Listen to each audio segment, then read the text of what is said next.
WVUA-FM, Tuscaloosa.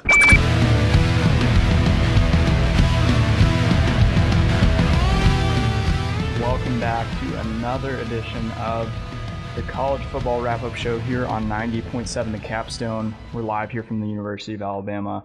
It's another gloomy day in the studio here. It's pitch black, just like a few weeks ago, unfortunately. I'm Nicholas Persley, as always, joined by Joe Schatz. How we doing? Pretty good. Guess I'm excited to talk about college football. I mean, as much as anyone can be today, so. Yeah. And Adam Hembritt. I'm here. Yeah, that's a good way to put it. Yeah, it's been a rough time for Alabama athletics this weekend, but we'll get right into things here. So obviously, the big game last night, Alabama loses to LSU 32-31 in overtime. Heartbreaker. The Tigers score on their very first play of overtime. Then Brian Kelly decides to go for two. And they get it. Very reminiscent to the A&M game where we stopped them just short, but this time not going to happen again. So I'll just, first off, what was your immediate reactions last night watching that heartbreaker? Yeah, it was something, and it's kind of been the theme all year with Alabama is that, road game, tough team, and they just played terribly. I mean, it was a really just bad game. I mean, even, Bryce Young looked almost rattled in a sense. He didn't play exactly great. The offensive line wasn't doing great, so nothing was really clicking for them offensively, and it's hard for a lot of teams to win. When you don't play that great and you have all those mistakes. Yeah, something just looked off all night, right? And it was really disappointing to see that coming off the bye week. I know both of us had the bye weeks coming into this game, but you hardly ever see an Alabama team off a bye week play this poorly. And I can't really figure out exactly what it was. So obviously, Bryce did not look like himself most of the game. Fourth quarter, he kind of turned it on. It looked like his shoulder might have been bothering him more than what it had been, say, against Tennessee or Mississippi State. It looked like his passes weren't as sharp. I know they said during the broadcast he was only throwing about 25 passes every practice, so that could affect the timing between him and the receivers. Play calling wise, I think a bunch of people are complaining about the play calling. Didn't look like we made too many adjustments. I mean, fourth quarter, maybe it was play calling adjustments. Maybe it was just Bryce making something happen.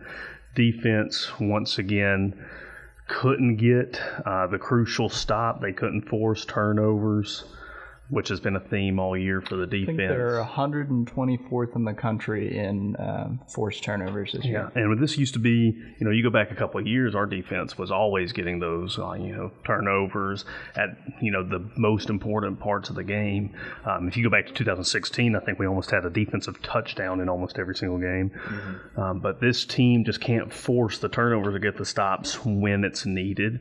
And granted, I'll give you on the overtime play, there looked like there was a slight block in the back, but, we should have already had that game won way earlier. And then the actual play that won it, the 2-point conversion, flashbacks to Clemson National Championship, almost the same exact play, if not. But just disappointed, really. And I know we still have a chance at having a 10-win season. It's going to be very difficult to get back to an SEC championship. We need a lot of help to do that.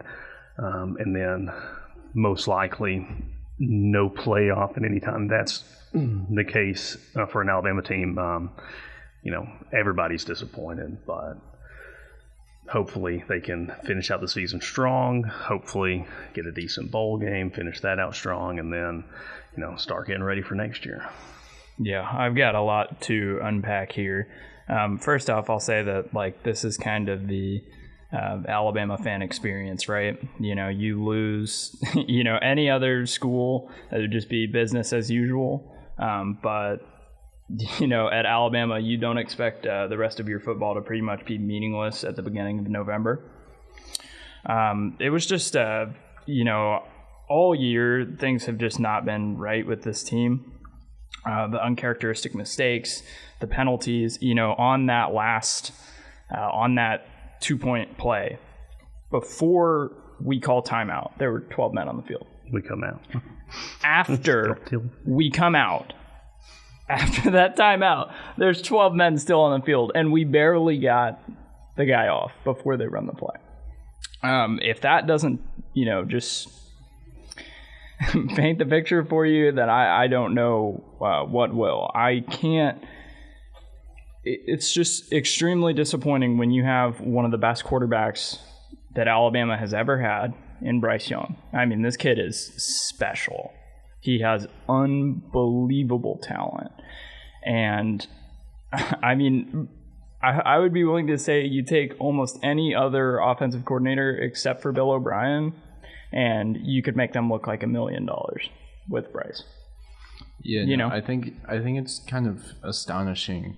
Like, if you really think about it, like how good Bryce Young's been and how many times he's, you know, saved Alabama and pretty much won Alabama football games just by himself. And when you think that you have that level of a player, the fact that, you know, his career as a starter is not going to have a national championship ring to it, you know, assuming, you know, Alabama doesn't go to the SEC championship game. You know, his 2 years as a starter, it's, you know, a Heisman Trophy, and it's an incredible season. But just no ring. It's almost astonishing that he won't get one. Yeah, speaking on that, I saw this thing earlier. And if you'd given me a little bit of time, I would have probably put it together, you know, sooner. But somebody else had already tweeted it out. And so Tua Tagovailoa, freshman year, he's the backup quarterback. Obviously, he comes into the national championship and wins that game.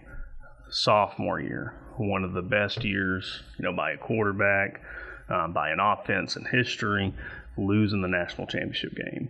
Junior year, gets hurt, loses to LSU, gets hurt, and then no national championship. So his 2 years as a starter, no national championship. They don't even make the playoff that year. Then Bryce Young, freshman year, backup. Mac Jones wins the national championship. Sophomore year, Heisman winning campaign. They lose in the national championship. Then junior year, gets hurt, loses to LSU, most likely not in the playoff. It's almost too, you know, similar to even really, you know, think about beforehand. Obviously, our offense those years looked a lot better than what it is right now. And I don't know how many changes are going to be done in the offseason, but if you heard Nick Saban after the game in his press conference, just the disappointment in his voice, you kind of see some changes are definitely coming. Oh, yeah, for sure. You know, I heard somebody say this earlier. If you put Bryce Young in a 2020 offense, they might average 60 points a game. You know, but look, the fact of the matter is Bryce did not have the weapons this year. You know, even Jahmyr Gibbs, who's been a fantastic running back this year, you know, even him, he's not enough. Look, this is probably Bryce's worst game as a starter. You know, he goes 25 for 51. I looked at that and I was pretty astonished. 328 yards, 1 touchdown, 1 interception, 70.1 QBR.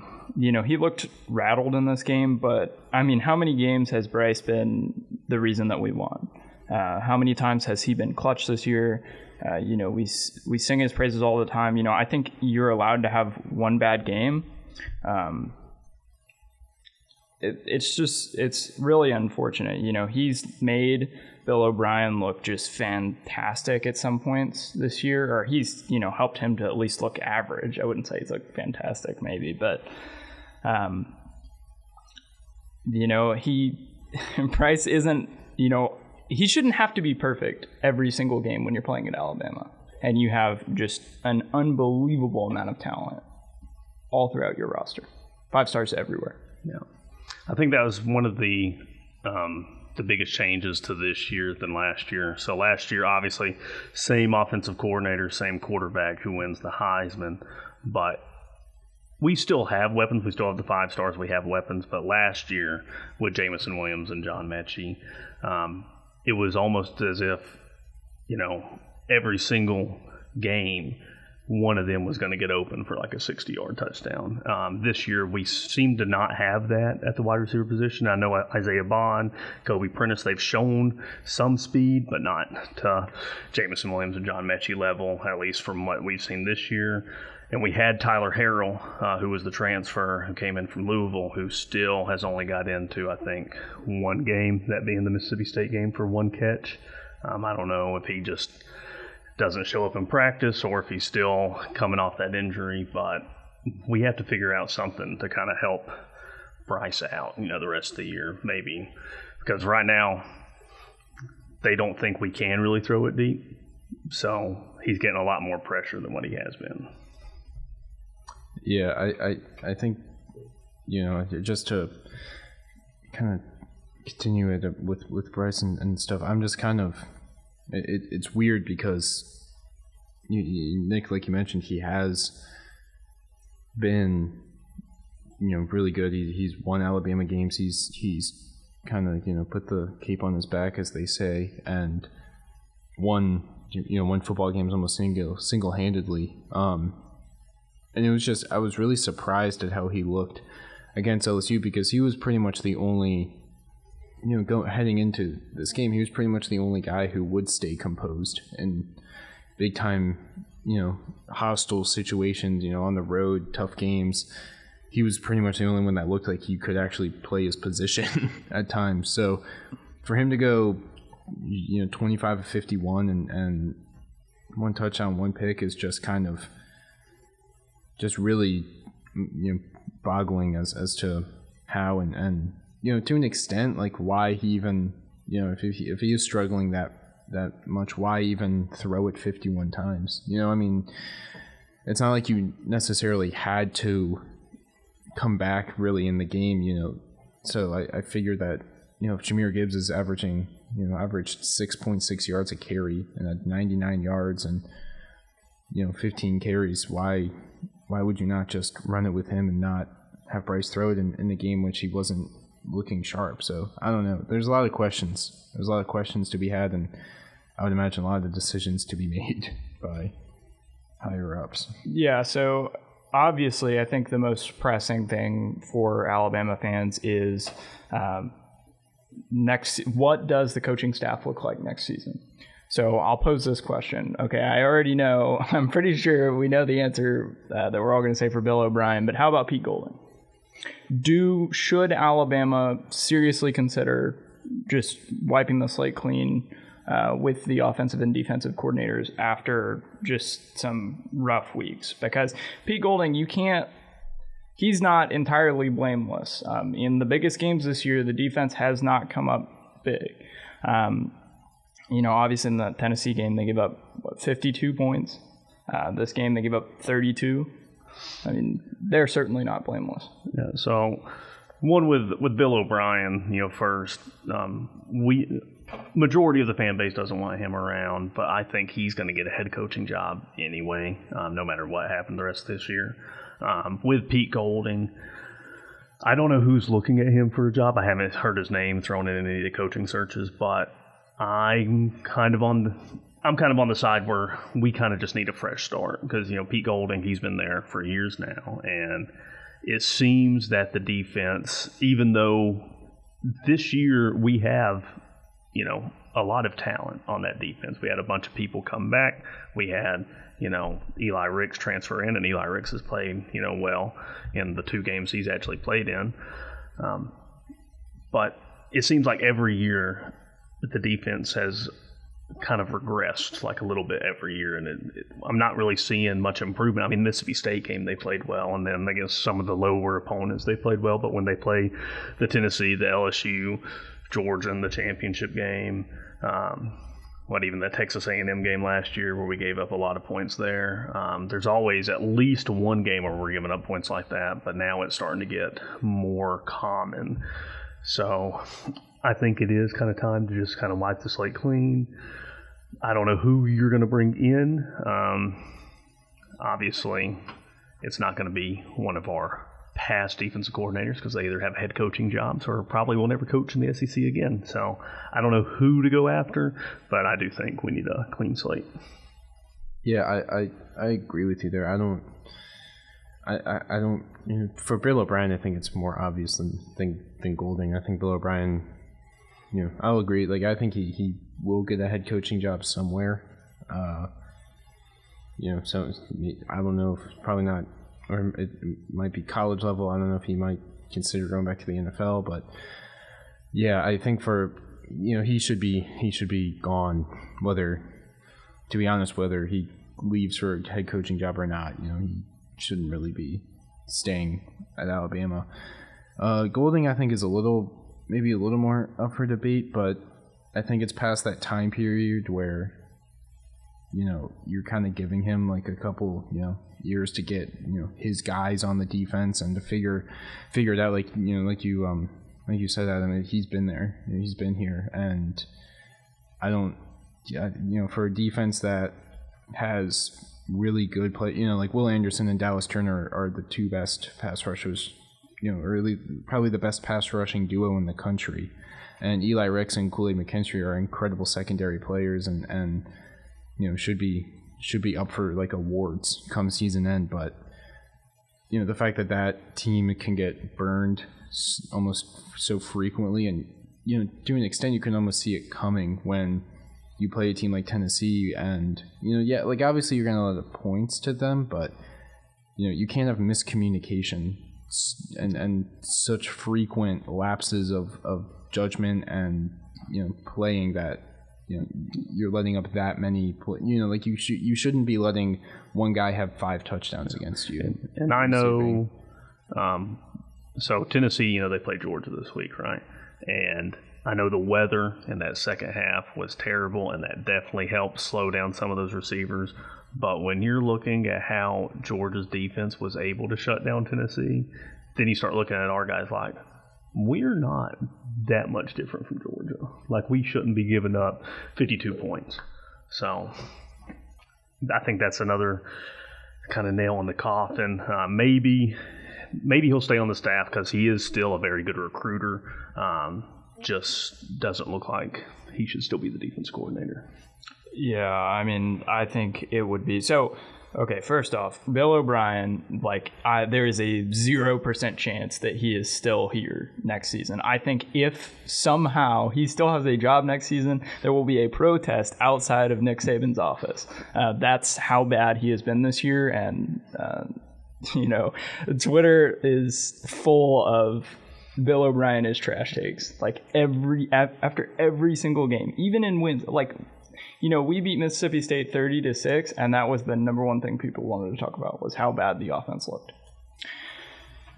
For Pete Golding, I mean, look, it's tough, man. When you have a defense that is this skilled, I mean, Will Anderson, Kool-Aid, Eli Ricks, and, you know, you're giving up 52 to Tennessee,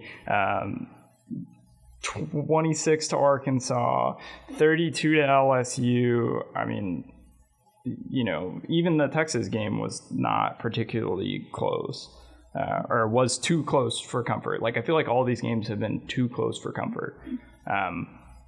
And the defense, if you can't generate turnovers with that defense, I mean, I don't know what to tell you. It's a tough scene, I think. So, yeah, I definitely think that they should clear house. Yeah, and, you know, obviously, you know, the coaches aren't on the field to force those turnovers, but when you're just listening to it after the game, like Nick Saban is saying, this is on the coaches, not on the players. So maybe they need to come up with better schemes to confuse these offenses. So hopefully they get it figured out in the few games we have left. But like we said, hopefully new staff next year. Yeah, so right before we go to break, I want to pose this one question because, you know, over the years, this has become more and more of a topic every year. So it looks like Bryce is, he could be the first quarterback off the board. He's definitely top 5, like draft pick in the NFL. With the season, there's almost no chance of us making it to the playoffs. Should Bryce Young sit out, if not the rest of the season, a potential bowl game? I know that we want to say no, the fans want to say no, but if you're Bryce, I would be surprised if Bryce sat out in the regular season, but if his shoulder is still bothering like it seems it is, and he's a potential top 5 pick, I'm not going to blame him if he decides to sit out the game. I would if I had that much money on the table. Yeah, no, I wouldn't risk it for pretty much a game that like I'm not going to risk my NFL career for the Cheez-It Bowl. Like as much as I hate to say it, or I don't know what bowl game Alabama could go to, but you don't want to take home the Cheez-It trophy? No, I doubt those players I doubt they'll wake up feeling the cheesiest that day. But and to be honest, I wouldn't blame it. I don't think anybody would blame him if he decides to sit out those games. It's just been the amount of stuff that he's done for Alabama, despite potentially going home with no national championships, and that's almost the standard here, or that is the standard here. But the amount of what he's done for the team and the program is so massive that he can sit out the Chick-fil-A Bowl or whatever. He can, and I think obviously fans don't want to say that, but or see that, but I think it's just the nature of college football nowadays. These bowl games don't mean much if you're Alabama and you're not in the playoffs. You don't really care right now what the bowl game is, what the trophy you bring home is. So yeah, I don't think he'll sit out the regular season because there are still moments left for the season. Next week Alabama's going on the road to play Ole Miss. That's a really big game. Even though technically the season's over, for Alabama, and they still have to play the Iron Bowl, and there's still a chance. There's still a chance. Yeah, there's a very slim. Yeah, just, and it might be the most LSU thing ever if they just lose to Arkansas A&M. We win out and somehow we go, but I don't think he'll sit out the regular season, but come if it's not a playoff game, then I wouldn't play. So yeah, it's just. I think fans of college football really hate this whole concept of sitting out. But look, if you were in their shoes and you have this massive paycheck, this generational wealth for your family in the future, riding on, whether or not you want to play in the Cheez-It Bowl, I think it's a pretty easy decision. But I think that no Alabama fan is going to be mad at Bryce if he would decide to sit out. I think he could sit out the rest of the season and nobody would be mad. I don't think he's going to do that because I think Bryce is a competitor. He wants to at least get to a 10-win season. He wants to win the Iron Bowl. He wants to win against Ole Miss. And there is a chance for that, they can technically still make it to the SEC championships. We'll talk a little bit about that after the break. But I think Bryce is a competitor, so I think at least he plays out the rest of the regular season. But that bowl game is just what's the point, man? When you're Alabama and the standard is championship or bust, do you really where would that potential Cheez-It Bowl trophy end up? In the bathroom? For any of the fans that would be upset about him sitting out, just think. At that point, you can put in either Jalen Milroe or Ty Simpson, whichever one they decide to go with in that game, and now you're preparing for the next year. So you're already trying to get a head start on that championship run next year. And we saw that. And we saw that in 2019 when Tua got hurt and went down, and they won. I believe it was the Citrus Bowl against Michigan, and you saw Mac Jones obviously came off a really bad, or not a bad game, but a tough Iron Bowl loss, and it was almost like a preseason game for next year's squad, and I think Alabama could treat it as such this year. If Bryce Young doesn't, opts out. But the other thing too is that just like, for the mentality of like Alabama going to that, hypothetical kind of Cheez-It Bowl, whatever bowl game it would be, like, if you are mad about that, then like you clearly, like, I don't want to say anything like bad, but like that bowl game, like you mentioned, is not a big meaningful game for Alabama to win. Like if it is, we'll say the Cheez-It Bowl. Like if you are in the Cheez-It Bowl, like that's on like the lowest level of the trophy cabinet that Nick Saban might put it on. The Cheez-It Bowl is taking shots tonight. Sorry, yeah, like I don't think we're sponsored by Cheez-Its, but it would just, now the HQ's calling in from Cheez-It headquarters. Yeah, he's angry. But, like it's not a big, like this isn't like a once in a generation type bowl game for Alabama. Like this is it's a, by all accounts it's like a bummer game. Like it's a real kind of sad state of affairs, but I wouldn't be mad. So right now I have up our highest bowl game projection right now. One person has us projected to be in the Cotton Bowl in Arlington against Tulane. Yikes. Really? No way. Yeah, I think I saw on Twitter one time where it was like a second place trophy that the coach like had them go smash after they lost because nobody would want to look at that, and I think that's effectively what the Cotton Bowl trophy would be like to Alabama. When we come back, we're going to talk just an absolutely wild week in college football. We're going to take a look at the new AP poll, and we will talk about that potential path still to the SEC championship for Alabama. So we'll be right back.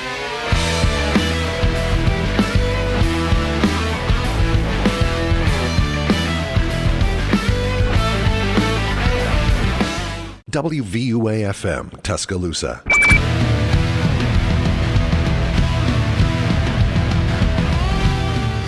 Welcome back into the College Football Wrap-Up Show here on 90.7 The Capstone. We've got an absolutely wild Saturday of college football to talk about. First up, we got a brand new AP poll, and what people thought was going to be the game of the year potentially had one of the biggest billings. It was, I think they called it a number one versus number one matchup. One team was number one in the playoff rankings, and one team was number one in the AP, but it turned out to be kind of a dud, if I'm being honest. Georgia takes down Tennessee 27-13, and don't want that score to deceive you. This game was not close at any point. No, and really the one thing that Georgia did really, really well, and I think that's what a lot of teams try to do against Tennessee, but can't. Obviously, Georgia has the players to do it, is just not breaking. Like their defense could bend, and obviously, I think even Kirby Smart said it in his pregame interview. He was like, we're gonna let up stuff. Like it's they're not a bad team, and Tennessee's offense has been so good that you're just naturally gonna let up yards and points. But holding them, I believe they had 2 field goals in the first half, and the touchdown came with like 3 minutes left in the fourth quarter. So that like the idea of just not letting Tennessee in the end zone pretty much won Georgia the game, because the offense wasn't particularly great especially after halftime. But Georgia has some players, and I think people might have almost underestimated, if you can underestimate Georgia, maybe underestimated just how good that defense still is. Yeah, I mean, with Georgia, even me, I had them drop down. I think to number 5 last week. I would definitely have them a lot higher after that performance. Well, I mean, if you're just looking like they hadn't really looked good. Like, I mean, they've looked good, but they haven't really looked that good probably since week 1. It was like they had fallen off, they had regressed. Now they come out, they make this statement game. In the second half, they do get a little bit of help from the rainstorm that hit the stadium. That's obviously going to affect a pass-heavy offense. But before that, and even after the rain stopped, Georgia's defense came to play. They had a very good game plan. They were able to take advantage of the matchups, unlike Alabama was able to. They were able to get who they wanted to cover each person and not get burned deep. Ringo had a great interception in the end zone, I think, at the end of the second quarter.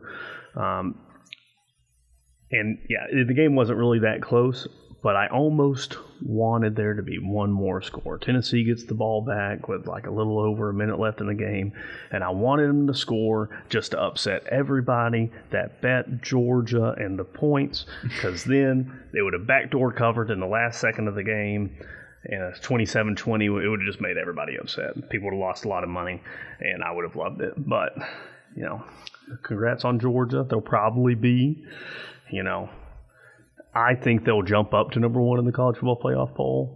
We'll see, because Ohio State, you know, they won, but they didn't look too good in their game against Northwestern. So it'll be very interesting to see how they rank these teams this week. Yeah, I mean, I think for me, Georgia, undisputed best team in the country. Look, everybody were so gung-ho about Tennessee. Tennessee's offense is just incredible. And then they come out and, you know, if I'm being honest, it was a dud. I mean, this game was not fun to watch. Yeah, I mean, no. Hendon Hooker.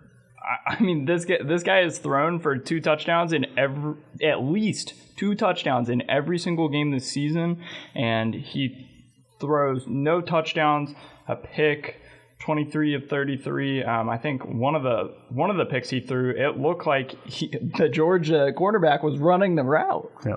I mean, it was something else. Tennessee looked. I mean, if you're a Tennessee fan, I mean, you hate the way that you looked in this game. But I mean, Georgia, you know, they've had their schedule has been remarkably weak all year. So it's not like, you know, you can't really blame us for, you know, maybe not taking Georgia as seriously as we should have, because they didn't play anybody to kind of back it up, right? Now they played Tennessee, and I mean, this was not a close game. So Georgia is the far and away best team in the country, and they look extremely dominant. I mean, Stetson Bennett went from, you know, he was basically a system quarterback last year to now, like they're kind of letting him cook, and I never thought I would say those words. So yeah, he's definitely improved a lot, and you know, Georgia offense this year. I mean, during the middle of the season, it wasn't really going that well, but you know, there's been bits and pieces here where you're seeing this Georgia offense, and it's looking, you know, one of their best offenses probably since Aaron Murray was quarterback down there. You know, Brock Bowers, he's doing, you know, really good things at the tight end position, and he's the guy that probably would have gave us fits, you know. Matchup nightmare. So, you know, Georgia will probably be number 1. Tennessee, that was probably their first, like, real tough road game. I know they had the LSU game, but it was an 11 a.m. Tennessee fans bought out the stadium pretty much. But, you know, this time going into Georgia, the atmosphere there was great. And it almost looked like Tennessee thought that they already won the national championship when they beat Alabama a couple of weeks ago. So, you know, you got to come ready to play every week. Yeah, truly a Tennessee what happened moment. So we've obviously got to talk about number 2, Ohio State. You know, they did not look great either. I mean, you know, this game was, I think, tied at halftime. Yep. But the weather conditions for this game were absolutely wild. There was the pregame video of Ohio State's kicker kicking into the wind, and the ball just looks like it stops midair and starts coming back towards him. The weather was crazy, but I mean, Justin Fields couldn't even throw the ball. That's how bad the wind was. It was like just survive when you're going into the wind, and hopefully downwind you look a little bit better. Yeah, I mean, it was a wild game. I actually thought Northwestern was about to win it. Kind of. I just got that feeling, you know. It would suit, because the one thing that Northwestern was able to was really doing well was running the ball, and you know, they had Evan Hall here had 122 yards on the ground, 30 carries, had a touchdown. Out of the Wildcat, they were running some crazy formations. But yeah, I mean, Ohio State just, you know, it didn't look great. I'm not going to put too much stock into this, because I can't imagine that they'll be playing many games in 30-mile-an-hour winds again. But yeah, I mean, they didn't look too good. I mean, you know, I don't think they'll fall, because, as we'll, I'm sure, get into a little shortly, just a win this week is almost good for a lot of these top 25 teams. Just winning probably got you a couple spots on the polls. So, I don't have too much stake in it, but Yeah, I think another thing the committee will probably look at is they still do not have arguably their best receiver in Jackson Smith-Njigba. He's been out the whole year, but they haven't really missed a beat, passing wise until, this game. But they also had their top running back Travion Henderson out of the game as well. So I still think they'll stay at the number 2 spot. Georgia will probably jump them, but like you were saying, they're probably not going to fall. Yeah, I think Ohio State's not really going anywhere. I mean, look, how much can you look into? Mel Kiper would tell you that Justin Fields? Wow, yeah. CJ Stroud. I think I said that earlier too. Did I not? I think I did, maybe. If you did, I didn't. Who knows? But yeah, CJ Stroud, Mel Kiper would tell you that CJ Stroud's going to fall a couple spots because he couldn't throw into the wind. But, look, everybody gets kind of a write-off game, and if there's ever a write-off game for CJ Stroud, it's this one. When you're trying to throw into 40-mile-an-hour winds, I don't think anybody's going to really look into that one. But, I'll tell you, if we're judging who will be the first quarterback taken off the board just by looking at how well they can throw into the wind, C.J. Stroud will probably drop, but the first quarterback taken should be Michael Penix Jr. at Washington. He was throwing into the same wind conditions, and he was chucking the ball Friday night. That's very true. Yeah. But I don't really think Ohio State's going anywhere. Michigan moves up a spot to number 3 after they beat Rutgers 52-17. TCU has another comeback win. They win. This is every single week we talk about how TCU came back to win. But they beat Texas Tech 34-24. They're 9-0, far and away leading the Big 12 now.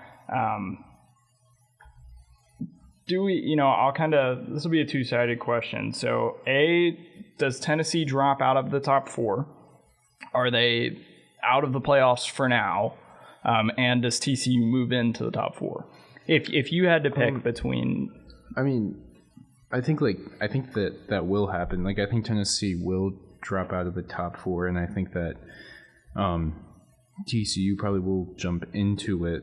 Now, I think if those teams played each other, Tennessee would win, but I don't think you can. I think TCU almost has to go in at this point. You're 9-0, and even all of your games are close, and have you have to come back and stuff. But you still won, so I think you have to kind of put them up, and then I think for Tennessee's sake, you just kind of it was their biggest game of the season, I guess, after they beat Alabama. So to kind of fall flat in that, I think you have to move them out of the top 4. So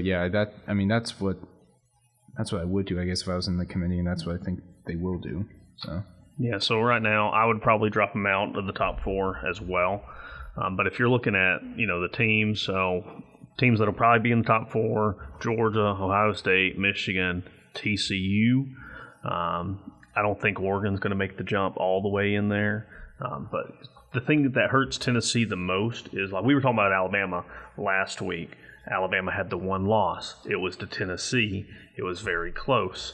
3 points. Had many chances to win the game. If it came down to it, to where Alabama came back and won the SEC, or if it was a debate between a one-loss non-SEC champion and an undefeated Big 12 or Pac-12 team, which, I think the only Pac-12 team it could be now is nobody. Is there any undefeated? I think all of them have lost a game now, because UCLA lost to Oregon. They've all lost a game. Yeah, so no Pac-12 team could be it. But Tennessee, it depends on who they're matched up with if we're talking about the slot, because the game at Georgia, it didn't look good for them.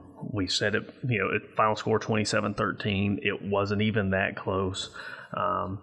If we're just talking about the scores of the games, their best hope would be in a talk with Oregon because of that loss at the beginning of the year. But if Oregon's the Pac-12 champion, getting in over Tennessee, I think Oregon might get the nod in that case. So right now, I think Tennessee still needs help to get back into the playoff. Yeah, picture. Tennessee needs some help. I will say the one good thing that they've got going for them is Ohio State and Michigan are going to play, and one of them is going to get left out. Yep. There's no scenario where both of those teams are in the college football playoff at the end of the year. If it happens, that'd be wild. I don't even know if that's even possible. I guess it's always possible, but yeah, I think TCU has to be in at this point. I mean, they're 9-0. I mean, you can't leave them out at this point. The thing for me is that those head-to-head matchups are so hard to ignore, especially when they're deep into the season. So, we look at Alabama, Tennessee, and you say oh, well, like you said, it's only a 3-point loss.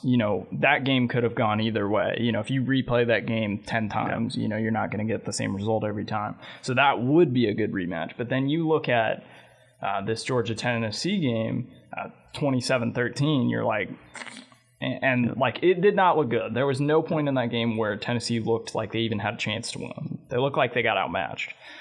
So then you're like, oh, well, how can we justify that happening again? It was the same thing with Georgia-Alabama last year in the SEC championship. When Alabama wins, you still said, oh, well, Georgia could have won this game, right? And we got the rematch, and Georgia obviously did end up winning.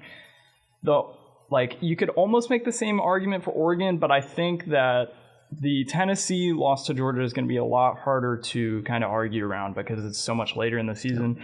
Oregon, it was their first game of the year with a brand new quarterback. If you have that much time between it to where everybody kind of forgets the game, but then also if they have that Pac-12 champion next to them, because Tennessee at this point, unless Georgia just doesn't win another game the rest of the year, Georgia's probably in the SEC championship game. LSU right now is the leader in the West. It'll be real interesting to see if LSU somehow won the SEC. Does LSU, already with 2 losses, somehow get into the playoff by being the SEC champion? Yeah. I don't know. Potentially? I guess, it would have to depend on, who the other champions were. If you're comparing a 2-loss LSU SEC champ to if Tennessee, or not if Tennessee, if TCU drops a game but still wins the Big 12, would you put them in over maybe a 1-loss TCU Big 12 champ, potentially? But I don't know. I think it's still so far that still, even though we are, about to play, the 10th game next week, there's still so much that has yet to be played and kind of decided that I don't know right now if you can put LSU in. Yeah, I'm just potentially. No. It's a debate. I'd like to say something about that. One thing I will say before we get away from TCU, everything that TCU needed to happen to get in the top 4 happened. Yeah. You had Tennessee just get blown out, so you can't I don't even know if there's a pretty good argument that they should be left out of the top 4. Yeah. That one of Ohio State or Michigan is going to be gone eventually. If you're TCU, you keep winning out, you win the Big 12. I'm pretty confident it's in their own hands. But I am interested in LSU because, at the beginning of the year, that first game against Florida State, we were like, oh, man, Brian Kelly, yikes. But now everybody's like, hey, Brian Kelly looks awesome. And I think, when he goes for 2 last night, I was talking about this earlier, he's playing with house money. If win or lose this game against Alabama, LSU fans are going to be happy because they're going to be like, hey, we played Alabama super close. And now you beat Alabama. You control your own destiny to get to the SEC championship. And, I don't know. I think it would be really hard if LSU wins out and they beat Georgia in the SEC championship. I don't know how you leave the SEC champion out of the college football playoff. Now, look, they have 2 losses. 2 fairly bad losses. This is true. Yes, it's true. And one of them is to Tennessee, who would also potentially be like that one loss, another one-loss SEC team. I mean, literally this year is making the greatest argument ever for the 12-team playoff. We wish it was here already, if I'm being honest. Alabama fans. Every Alabama fan. Except for maybe like 5. But, I mean, I don't know. It's going to get real interesting. And I mean, like, I think if it's an SEC champion, even with the 2 losses, they're going to be in. But I believe that'll make them the first 2-loss team to make it into the 4-team playoff. And they were also the only 2-loss team to win a national championship back in 2007 in that crazy year. If they win the SEC, they're probably in. But then you definitely have 2 SEC teams because there's no way they're leaving Georgia out at that point. You wouldn't. Like the SEC championship game would be.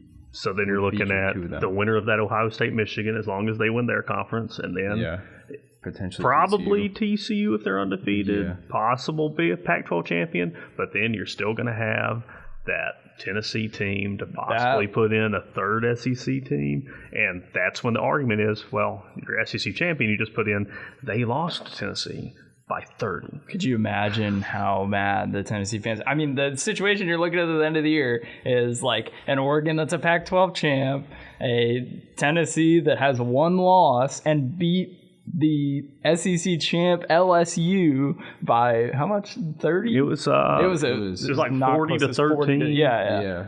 And I mean, things could get very, very ugly between these champions. I mean, this could be one of... If everything shakes out the way that it might, this could be one of the toughest years to be on the playoff committee that we've ever seen. I mean, that's going to be must-watch television. So we'll kind of keep going here. Oregon with another win. I think Bo Nix had a passing touchdown, receiving touchdown, and a rushing touchdown. The Bo Nix Heisman. I think he also threw a touchdown to like a 400-pound lineman. I think that was one of his touchdowns. Yeah, Bo Nix, he's having fun this year. He might be a dark horse for the Heisman, as the Twitter copy pasta goes, but... we said it, a few weeks ago, half jokingly, but like once we looked at the stats, it was like, well, we looked at the stats right after that, and it was like, this could be a thing. And then a week goes by, the odds come out. He's got the 5th best odds to win the Heisman, and then he has that game where I don't know if it's ever been done before, maybe once, but I think I saw 2001 was the first time that the last time that somebody had passing, rushing, and receiving touchdowns. So at this point, it's almost like the coaches at Oregon are like, we know we got this guy who's got the 5th best odds for the Heisman. How can we help him get to New York? What all can we have him do on the field? Next week he might be returning kickoffs. You never know. Wouldn't that be a sight? So yeah, I mean, Oregon's look really good. Obviously, Bo Nix is incredible. I mean, just the whole the train that they have, and especially when you consider that he looked so bad week 1. Like he looked like Oregon, and like he looked like he was going to be really mediocre, and Oregon was going to go like 8-4. So the fact that they're 8-0 or 8-1, sorry, and haven't lost since that, it shows probably just how much we undervalued him and Oregon and kind of the talent that they have. But yeah, just a remarkable turnaround for them. Well, it shows what happens when you get away from Auburn. Yeah, that's true. Auburn fans literally might have lost the Heisman winner potential. I will say, if somehow it all shakes out and Bo Nix does end up winning the Heisman, I will never let anybody hear the end of it about how I was Bo Nix's biggest defender after that week 1 terrible beatdown against Georgia, if that somehow was to happen. So we'll keep talking. We got a couple more Pac-12 teams. USC and UCLA both move up a spot to 8 and 9. We get to Alabama here, and Alabama fans, there is a slimmer of hope. Maybe somewhere. There is a way that Alabama can still make the SEC championship. They do have to win out, and they would have to have LSU lose to Arkansas and then lose to Texas A&M, which brings up the potential scenario of Alabama fans rooting for Texas A&M this year, especially given all the things that happened in the offseason. Just how insane would that be? Yeah, would that not be a perfect way to? That would be something. I mean, and really, I mean, it's interesting because LSU. Like I think they'll beat Arkansas and it won't really matter what they do against A&M, but it would be a very interesting. I don't want to say it's like LSU, but it would be with the struggles that they've had, it would be a very interesting way for them if they lost, because I believe they play A&M on the road this year. So I think they have to go to College Station, and if they lose next week to Arkansas, then A&M fans, are probably going to get real loud trying to end their season pretty much, and it would be interesting because you would have A&M fans rooting to beat LSU, which would then help Alabama, and then Alabama fans rooting for A&M to also beat LSU, which I don't know how many people want to root for A&M this year from Alabama, like you mentioned. So I mean, at that point, I don't think it really matters because A&M's not looking like they might not even get to a bowl game at this point. So I think if it comes down to it, and it's got the potential to put us in an SEC championship game, I don't think any Alabama fan's going to have an issue with hoping LSU loses. That's how I'm looking at it. Yeah, we might need to get some pledges to kind of pretend to be A&M fans. I don't know if y'all saw this at the volleyball game. Yep. Alabama was playing. They were at Texas A&M. At Texas A&M, and a group of pledges from Texas. This is like a tradition. They came down and had Roll Tide across their chests and were rooting for Alabama. It was hilarious. We might need that same situation in Kyle Field potentially. One other thing. Okay, look. Here's the crazy part. Ole Miss is 8-1. Like, Ole Miss, if LSU was to lose one of these two games, maybe Ole Miss is there. And, maybe they still have a shot to make. If Ole Miss beats us, Ole Miss would have to beat us. Yeah. I mean, obviously, that's the big hurdle. Well, it might not even be that big of a hurdle now that we're looking at things. But, I mean, they're still right in it.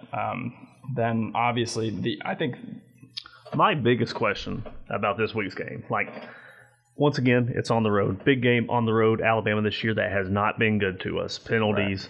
Right. We only had one turnover in this game, but if we don't have that turnover in the end zone, we probably win the game. It was a really costly one. But so this one at Ole Miss, we've lost 2 games this year. It's the first time we've lost 2 games before the Iron Bowl since 2010. If we lose a third game to Ole Miss on the road, does Ole Miss storm the field for the third time against Alabama this year? I think so. Yeah. I mean, it would be interesting because, I mean, it wouldn't, it almost wouldn't be, surprising at that point with how bad Alabama's played on the road. So, I'm sure they would storm the field, but, yeah, that would be something if you have three field stormings. And I wonder what the record is. 4-week stretch. Yeah. I mean, that's... Yeah. But, I saw somebody on Twitter said, when is a win against Alabama ever going to be something that you don't storm the field against? I think... Maybe 10 years after Nick Saban retires, that's when we'll probably talk about it, because I remember when people beat us and they didn't storm the field because we weren't good, but that was, back before Nick Saban got the job. I mean, would that be the ultimate mic drop or diss on Alabama if you didn't storm the field after you beat them? I think that's when we'll officially know the dynasty's over. When we lose on the road and the field does not get stormed. But speaking of field stormings, we're running out of time here, but I want to bring up one thing. Kansas, the team that everybody forgot about, 5-0, lost 3 straight games.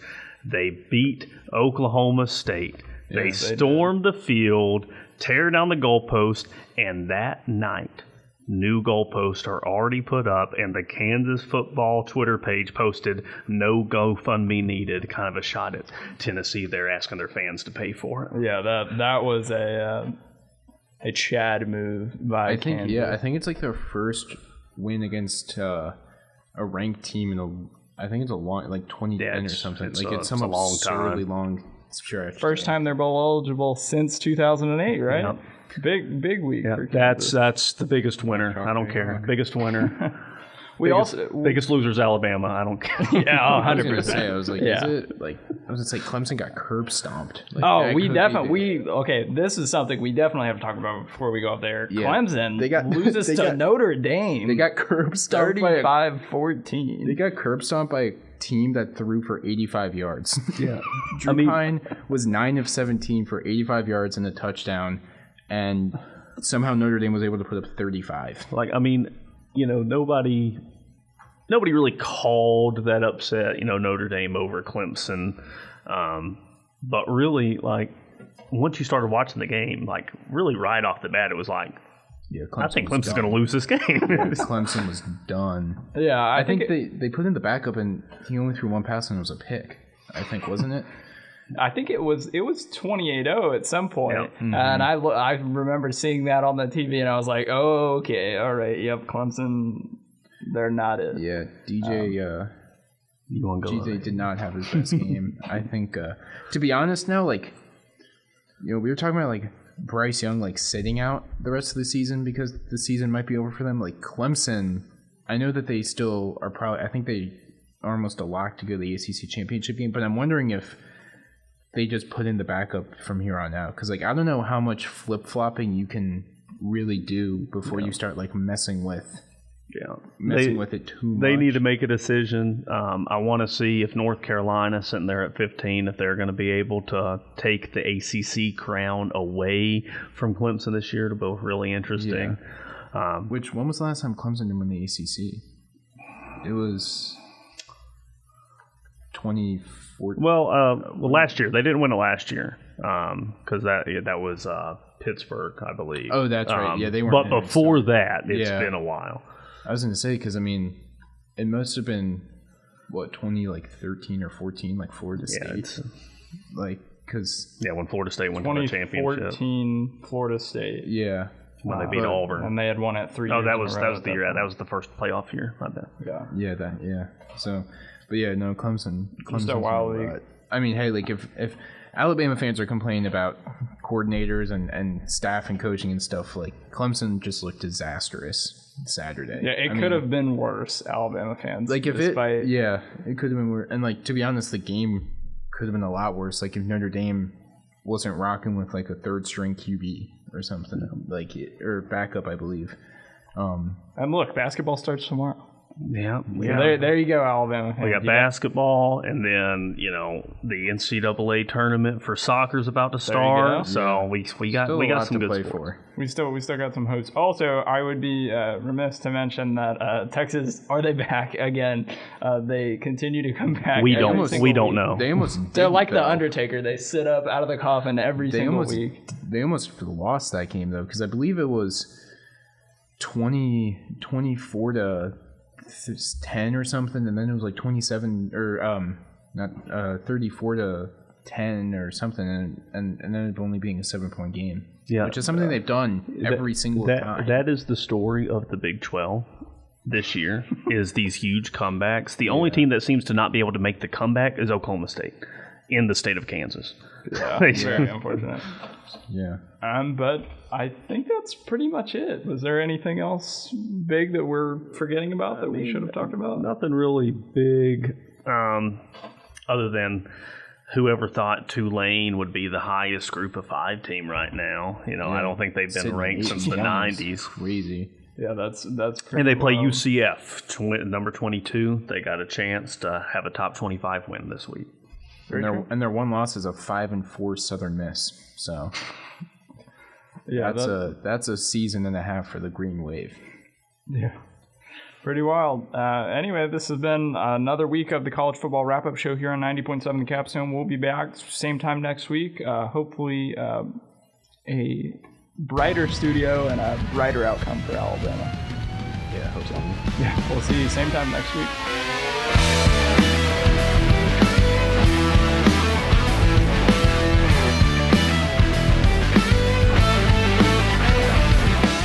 WVUA FM, Tuscaloosa.